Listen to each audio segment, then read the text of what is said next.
হ্যাঁ, আমাদের স্বাধীনতায় ফুটবলের অবদান আছে। সালটা 1911, কলকাতার বুকে 11 জন রুখে দাঁড়িয়েছিল ব্রিটিশ আর্মির বিরুদ্ধে। অপোনেন্টের অভাব ছিল না কিছুরই, খেলার জুতো, ট্রেনিং স্টাফ, আর আমাদের মনের জোরই যথেষ্ট।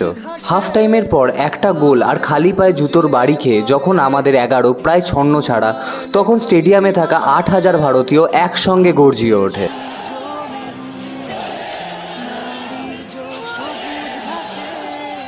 শিবদাস ভাদুড়ী, হরপে পিচলবাবু, একটা অসাধারণ গোল মেরে সমতায় ফেরায় 11কে। Captain for a reason. ঠিক খেলার শেষ মুহূর্তে বল আবার ক্যাপ্টেনের পায়, একটা সুন্দর লফটেড বল তখনও আকাশে। অভিলাষ ঘোষের একটা আনএক্সপেক্টেড হেডার, বল জড়িয়ে যায় গোলের জালে।